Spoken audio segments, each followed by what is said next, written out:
The Italian Prime Minister says the death toll in the quick-hit areas in and around the town of L'Aquila has climbed to 272, including 16 children.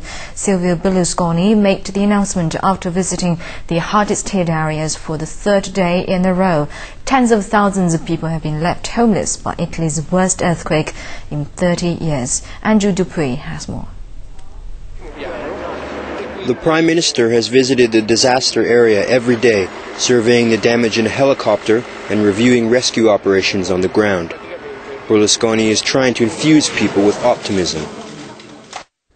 I think that children need to be pushed to smile towards optimism and games. We have doctors who use humor therapy. I think this is what has to be done in order to avoid a pessimistic atmosphere, negativity, sickness, and death in these camps. The Prime Minister has also invited some of the homeless to Italy's eastern coast. Free hotels there are being ready to accommodate survivors. At least 10,000 buildings have either been damaged or destroyed.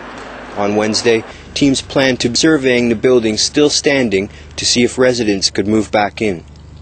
Specialists are using photographs along with computer imaging to check whether each building is safe to be inhabited or needs to be demolished. Berlusconi has announced an initiative in which countries offering financial support would be able to fund the reconstruction of historic buildings damaged in the quake. Authorities say since the earthquake, there has been some 430 aftershocks.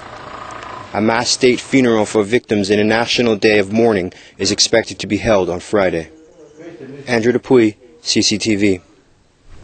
And China's ambassador to Italy, Sun Yuxi, has visited the quake-affected area. On behalf of the Chinese government and people, he offered his best wishes and condolences. Sun Yuxi said China is willing to share its experience in quake relief and offer help in other aspects as well. And China's Red Cross has donated $30,000 and overseas Chinese in Rome have also donated about 40,000 euros.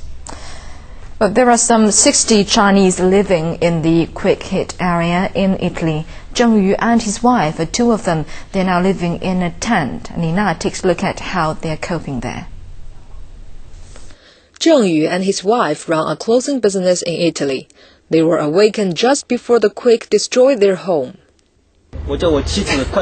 First, I told my wife to run out of the house fast, but she said there was no big deal.